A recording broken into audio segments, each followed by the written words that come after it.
Easter morning, 7 years ago, just 3 months into using drugs, and I was dying. I was in withdrawal.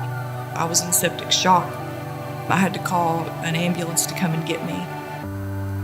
During that whole thing, I was exposed.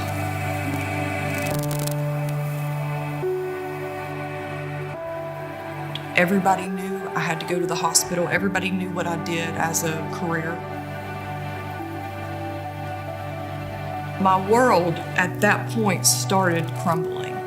The kingdom that I'd created, the 33 years worth of education, worth of doing good things, worth of making money, all of that stuff crashed in on me that day. And everyone found out how empty I was inside. After that, I went to rehab. A year later, I ended up losing my children. And when I lost them, I lost me. I didn't want to live anymore. I quit going to work.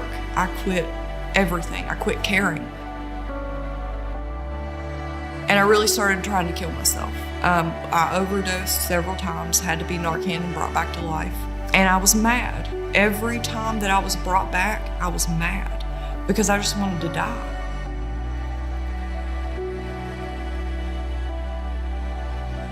Probably the lowest point in my life. We were staying at my mom and dad's. Between staying there and living in Mandy's vehicle was strung out in the worst way, because it wasn't only heroin, it was meth too. All the relationships in my life were ruined, with my parents, with her parents. I got real desperate in this spiral, and they told me in rehab, even if you don't believe in God, pray anyway. So I got desperate, and when you're desperate, you will do just about anything. I would always see Mandy, even sometimes in our worst moments, she would be praying. And in those times, I would come in, and it would drive me nuts because this is who I am. This is my life. We're high. What are you doing? And in those worst moments, she got pregnant.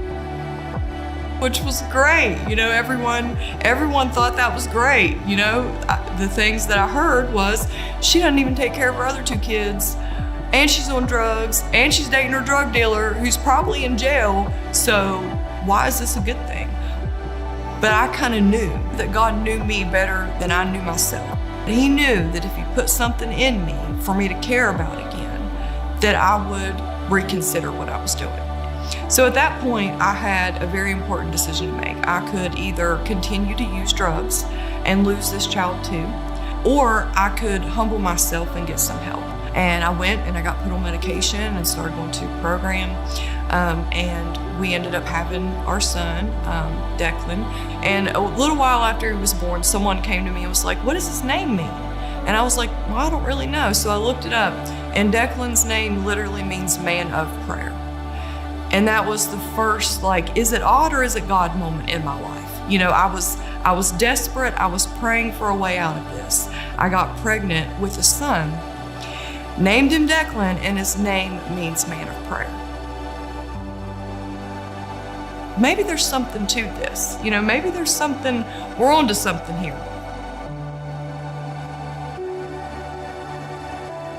We had been doing good for about a year or so, and Todd White was in town, and he was preaching at Christ Temple.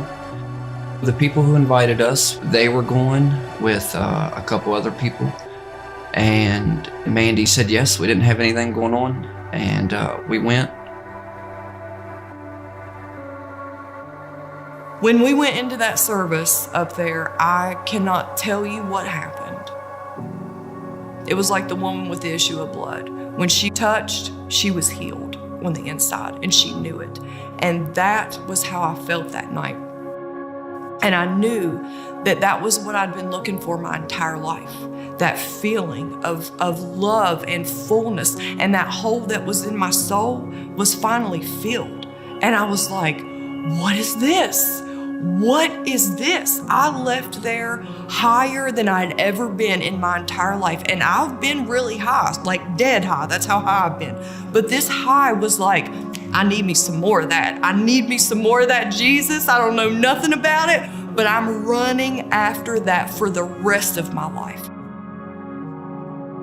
The first service, it was life-changing for her that day, and I wanted no part of it. I didn't want to go. I stayed in the back of the room to keep Declan just occupied.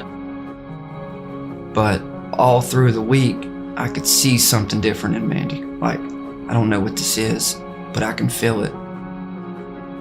The second service, when we went on our own, I was able to give Declan to childcare. And for the first time, I got to sit there and listen.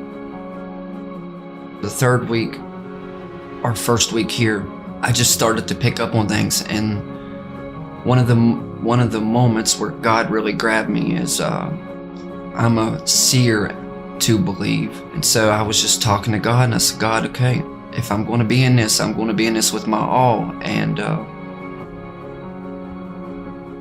I want to know if you're real, and if you're real, I want to see it, I want to experience it. I don't know you, I've never known you.